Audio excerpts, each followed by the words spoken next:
Beneath the earth we know lie other worlds, hidden from sight, lost in time. But sometimes we can glimpse a lost world through remnants of the past. We definitely got a skull. Lower right, what do you think? It's hard to say. Maybe This story begins with the discovery of unidentified bones.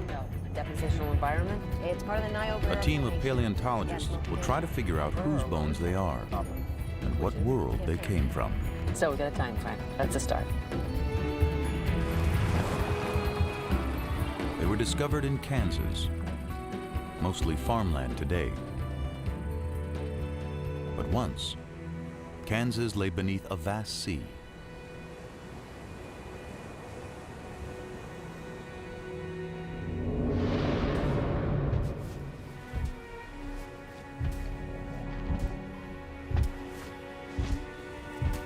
It was 82 million years ago, during the age of the dinosaurs.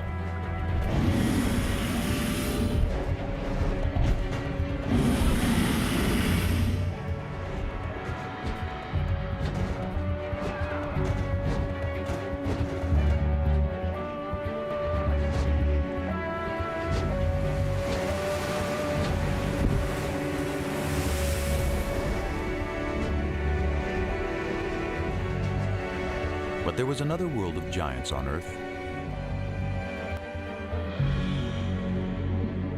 A submerged world where enormous reptiles ruled seas filled with incredible creatures.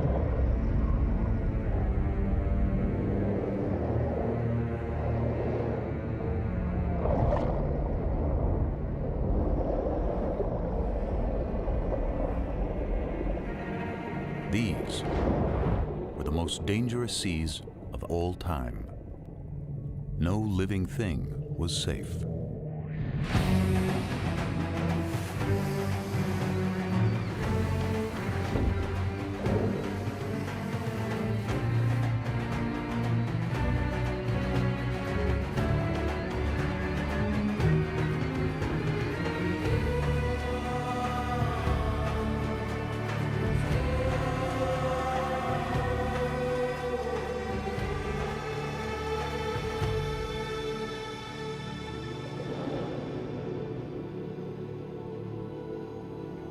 The great marine reptiles disappeared long ago, and time has buried their world.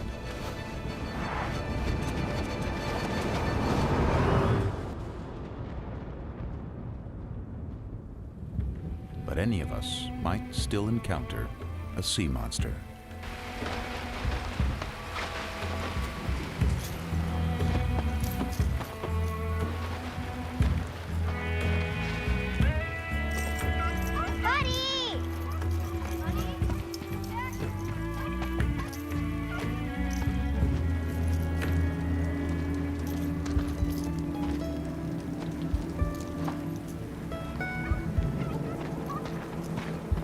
As if from nowhere, the distant past returns.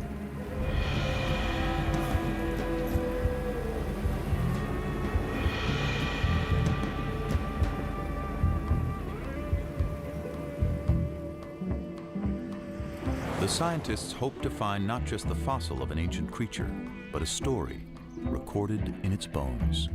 Grab your tools.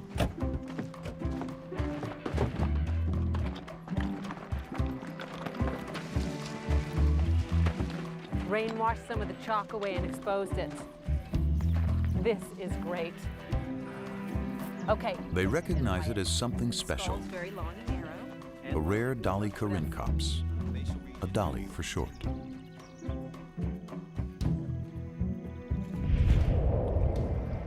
It was a marine reptile of the Late Cretaceous, a little bigger than a dolphin, and a fast swimmer.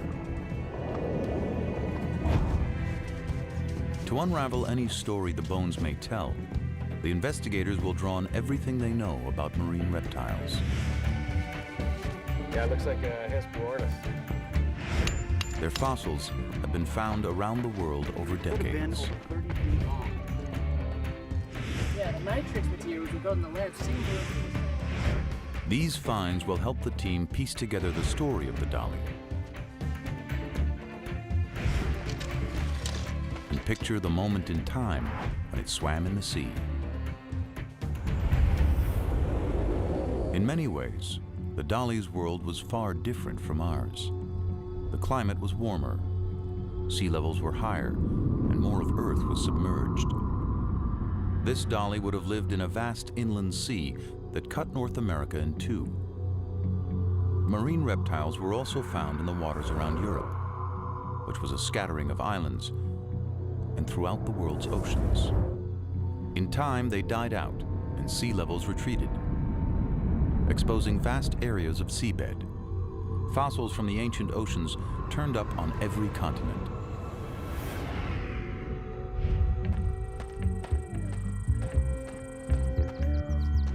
A discovery in the Australian outback offers clues to how the dolly's life may have begun. Seems to be laying out in a pretty consistent pattern.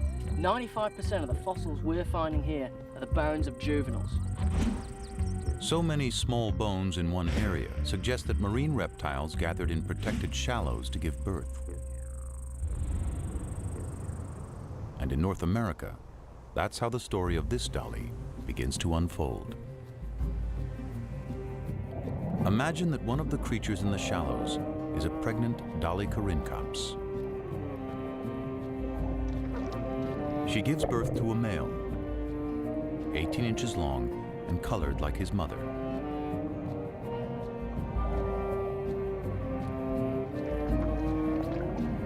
And a female, darker in color, with light patches below her eyes. And it's her life we begin to follow. She and her brother are air breathers. Instinct tells them what they have to do in their first minute alive.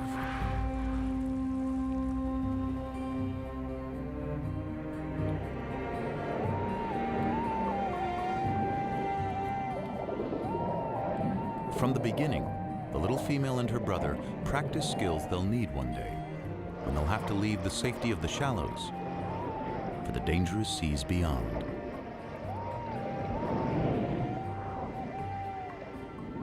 If she survives the perils to come, she'll return here one day and have young of her own. Already, she finds competition for food. There's the Hesperornis, a bird that can't fly and has a beak full of sharp teeth.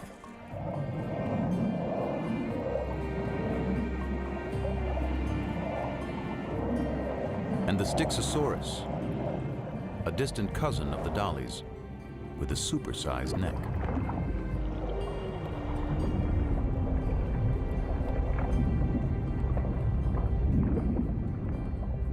An adult can reach 35 feet in length.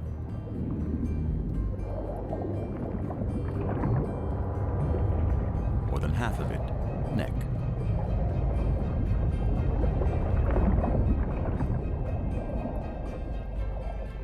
Its shape makes it a slower swimmer, but it's great for catching fish.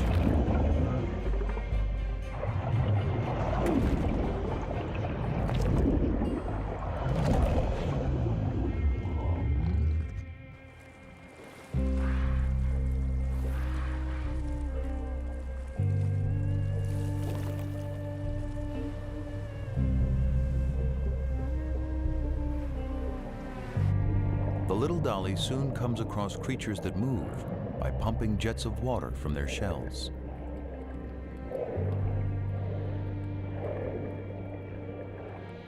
They're called ammonites, and they thrive in the ancient sea.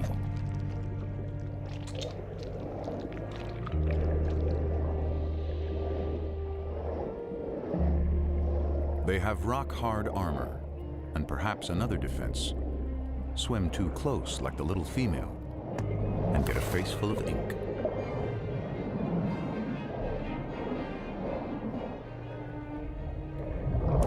But that doesn't stop a young platycarpus when it wants a snack.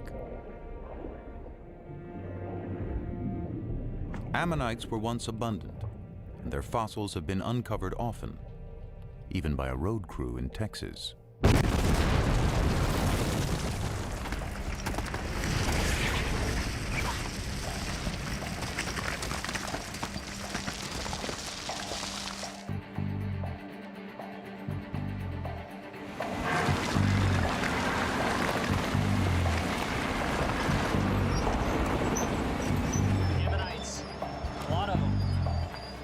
There were many kinds of ammonites, and we know when most of them lived.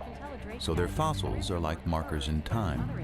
Identify an ammonite, and you can date other less common fossils nearby. That helps place dollies in the long history of marine reptiles. It began some 250 million years ago in the Triassic period, with land reptiles that moved into the sea.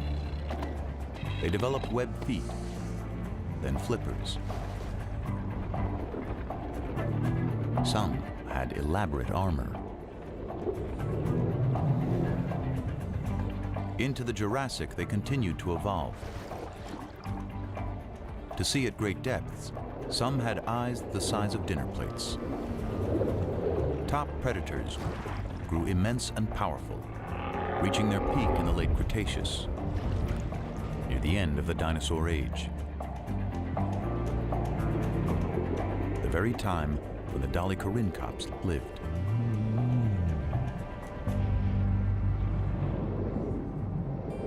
Months have passed, and the female and her brother are now juveniles.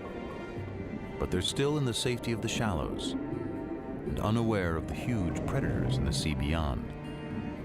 For now, they're mastering the art of catching their favorite prey, herring-like fish called encotis.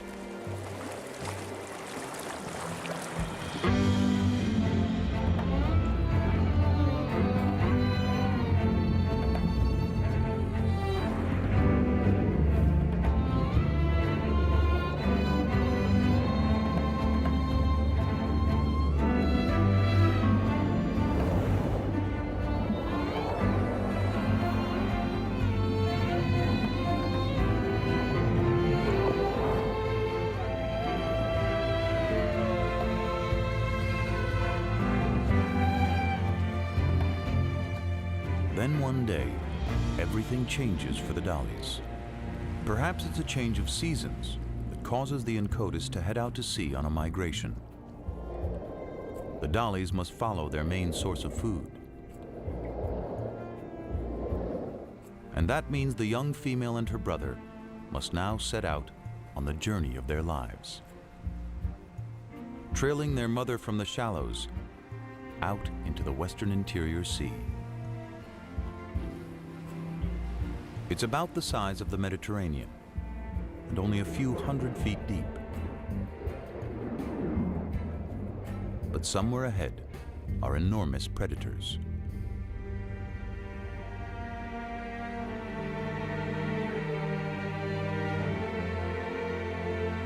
We know because where those predators once swam, the layered earth holds their remains as if a vast graveyard. Exposed to wind and rain, it gradually reveals what's within.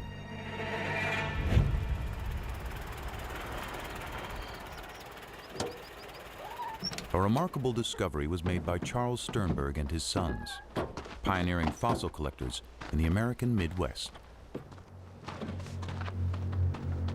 I covered it so nobody else would notice and disturb it. Yeah. Skull looks like some kind of tylosaur. Big one. Levi, you look over there, about where the It was a tail creature might like this the dollies might encounter in be. deeper That waters. looks like limbs. Waters filled with dangers.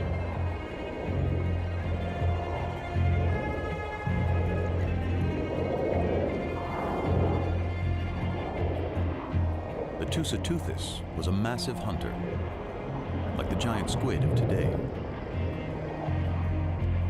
Up to 30 feet long and abundant in the inland sea.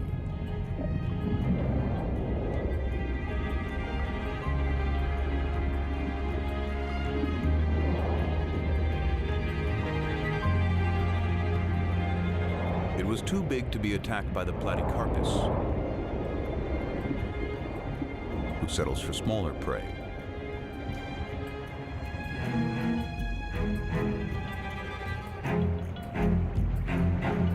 Platycarpus itself was fierce, but not in the same league as its larger relative, the creature the Sternbergs had found.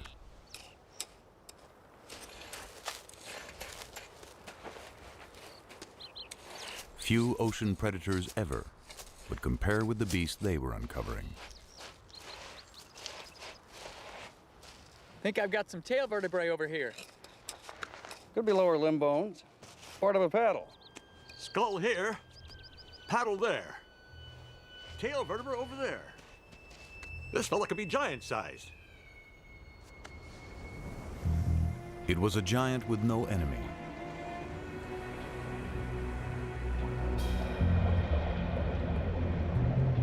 A great reptile called Tylosaurus. One of the largest and most ferocious creatures of any age.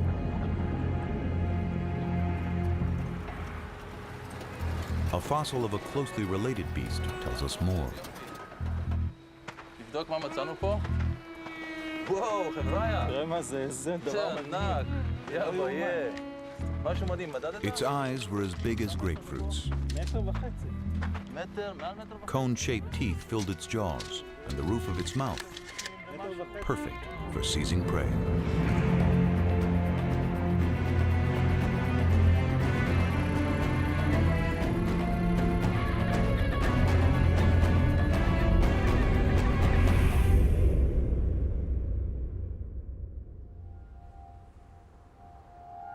The Tylosaurs were out there,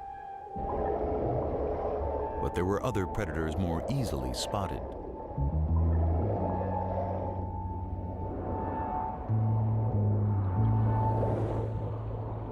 As fish go, Xiphactinus was gigantic, up to 17 feet long.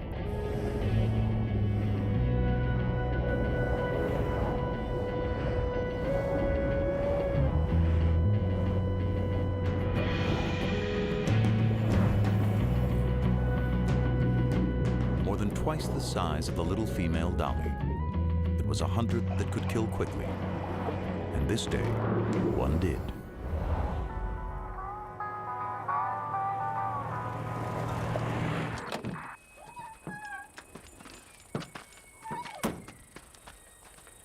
We know what happened from a fossil excavated in the Badlands of Kansas by Charles Sternberg's son, George.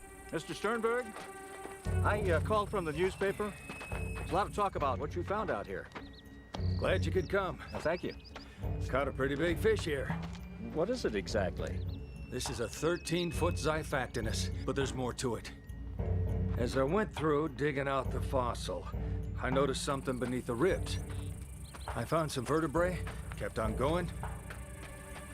Turned out to be an entire animal inside.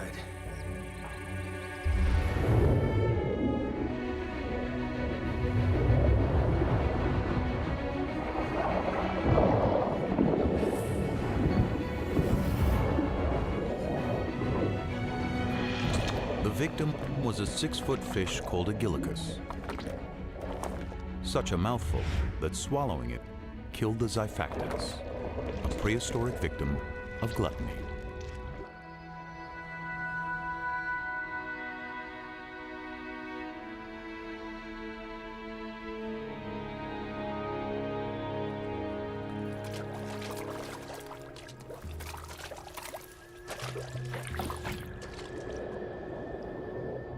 Weeks pass, and the dollies are now far from any shore, venturing into a sea turned magical by night.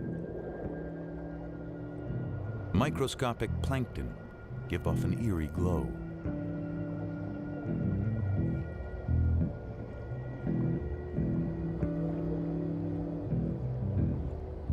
Under cover of darkness, the Encotus rest, not quite sleeping.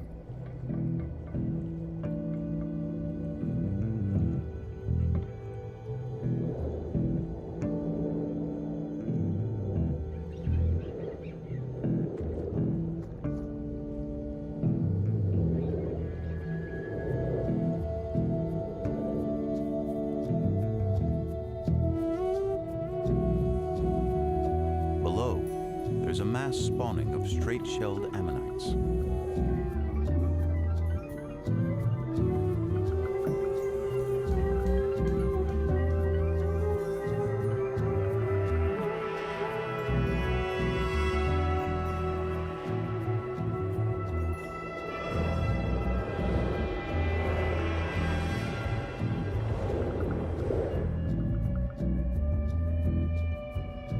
The dollies keep their eyes trained for predators, and one is about to change their lives.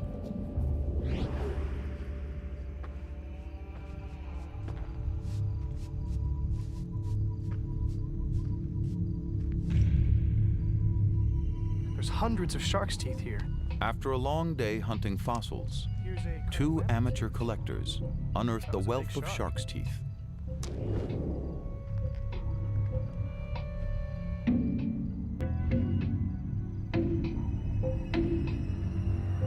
So many have been found around the world that it's clear sharks were thriving during the age of the sea monsters. The Cretoxyrhina is as big and lethal as the great white of our day.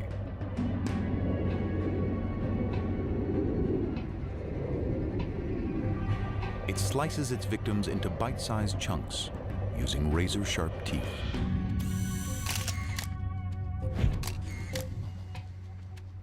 Kijk naar de littekens van deze schedel. Beslist het teken dat er verbeterd is. There is evidence from a Dutch quarry that ancient sharks fed on even the largest marine reptiles, leaving tooth marks on their bones.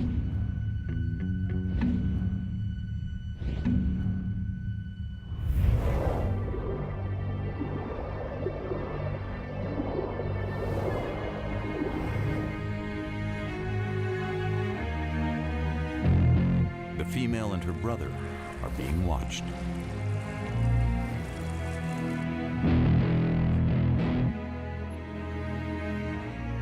But it's their mother who becomes the target.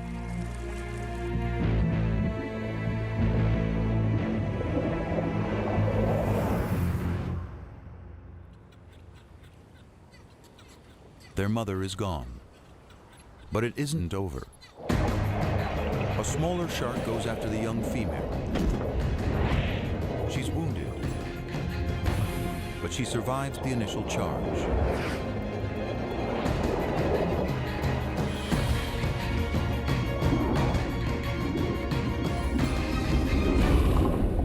Perhaps the shark was not as lucky.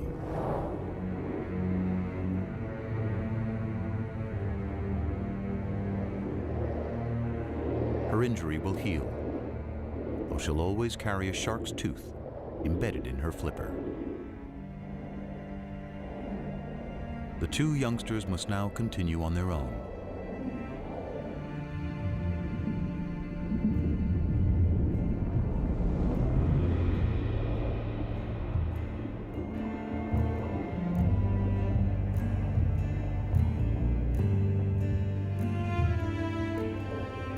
If the female and her brother are going to survive, they'll have to find food and their way in this vast inland sea.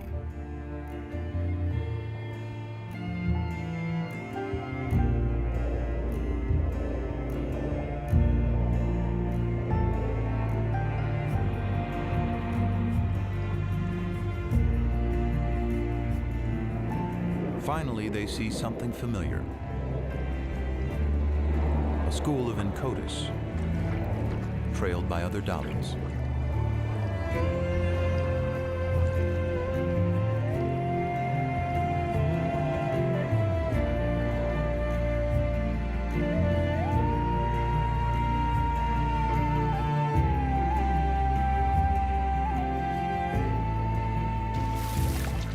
And by the flightless Hesperornis.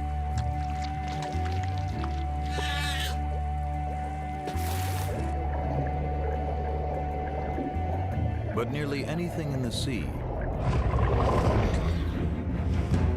can be a meal for a tylosaur. This one died with a full stomach. Yeah, it looks like a Hesperornis. Big as a pelican. Maybe bigger. The stomach contents of a single tylosaur reveal its enormous appetite. So, this looks like the bone of a 3 to 5 foot long teleost fish. Got a bone here from a small mosasaur, probably the size of an alligator. And it seems like he swallowed a shark. Big eater, this guy.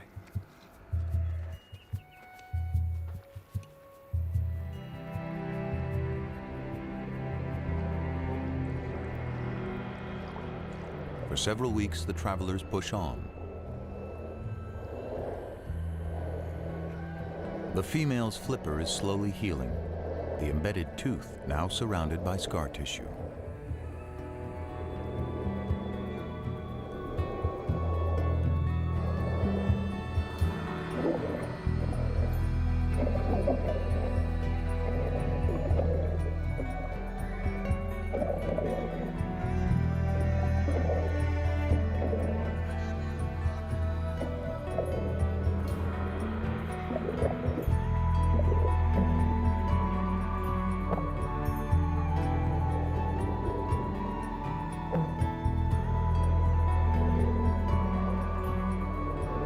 The young female is drawn away by a potential meal of squid. One escapes among a colony of crinoids, prehistoric relatives of sea stars, perhaps swept up from the bottom by currents.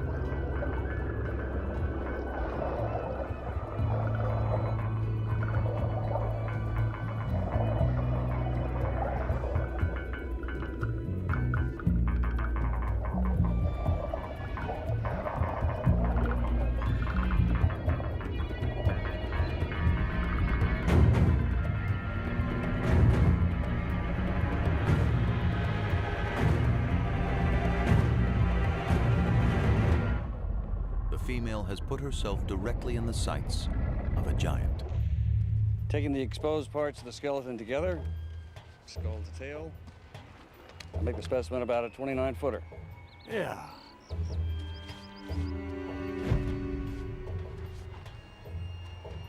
There's something in the stomach.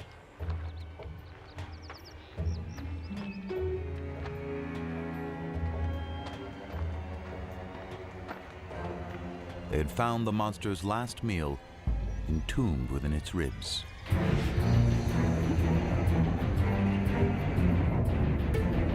Because dollies are fast, a tylosaur's best bet is to catch one by surprise.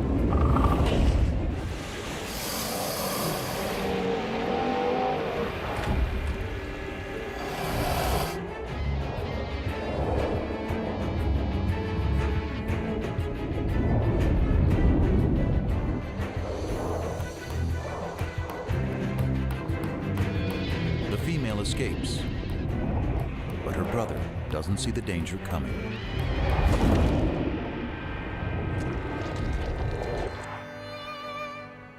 The Sternbergs had discovered a story locked in time of two ancient lives intersecting.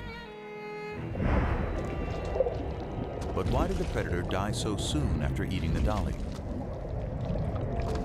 Tylosaurs were likely territorial and aggressive, even with each other. Perhaps an older tylosaur suddenly appeared.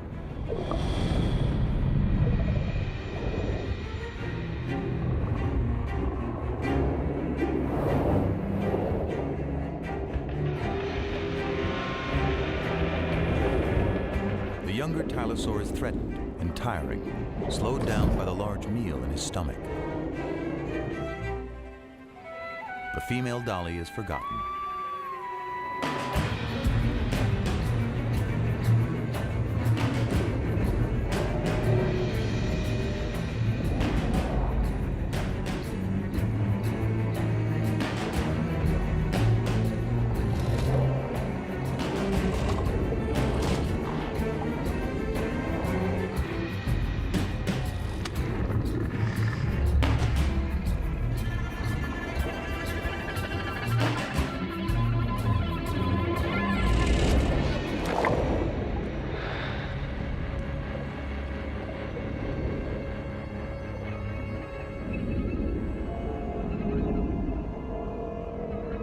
The younger tylosaur is mortally wounded. But his story isn't over. His final fate was recorded in stone. A shark's tooth lay near the fossil. Look at this!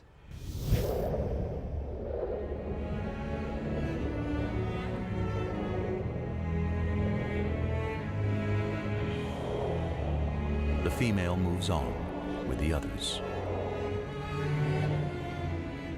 Soon, the scavenging will begin.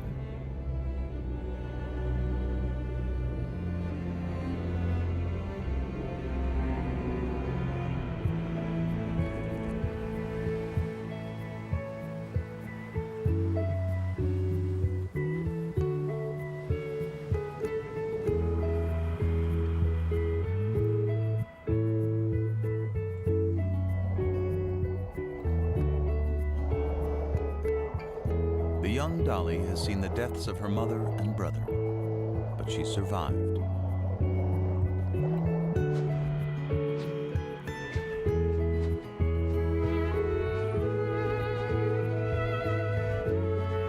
Each year, marine reptiles gather again in the birthing grounds of the shallows. Among them is the Dolly with the wounded flipper, now fully grown. She's completed her journey and returned to the waters of her birth. And after several seasons, she becomes a mother. Her young will grow larger and stronger, and one day set out on their own journeys through the inland sea. Day by day, month by month, life plays out.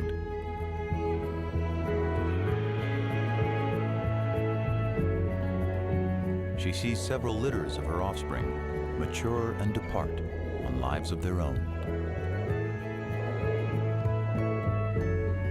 Eventually, a year comes when the mother can't finish the migration. One quiet day, when old age has weakened her body, her life comes to a gentle end.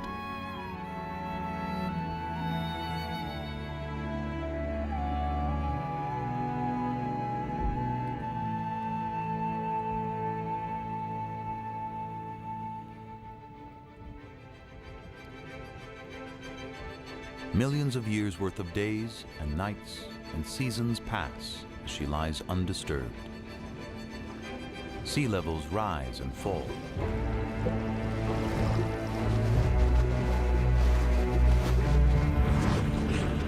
Around the world, continents shift. Volcanic activity changes the face of the Earth.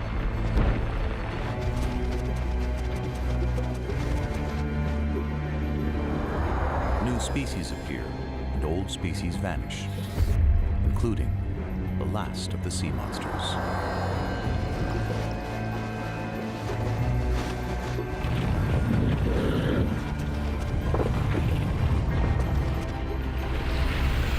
Beneath the shifting land, the remains of the great ocean reptiles are turned by time into rock.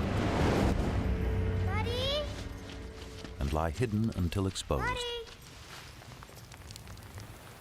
This time by a summer rain. This is what you think it is. The last one to find something like this was Bonham in 1952. It might be a complete specimen. How are we going to take it out? We may have to plaster the whole thing and take it out in a jacket. Hey, come check this out. There was something unusual about one of the rear flippers.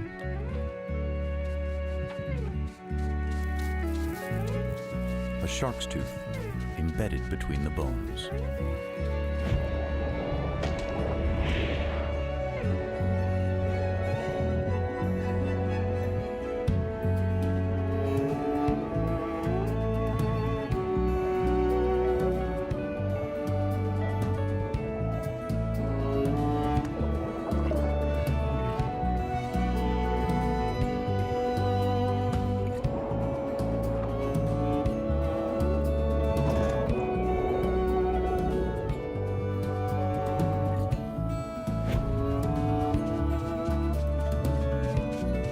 After 82 million years, the female Dolichorhynchops has returned to tell her story.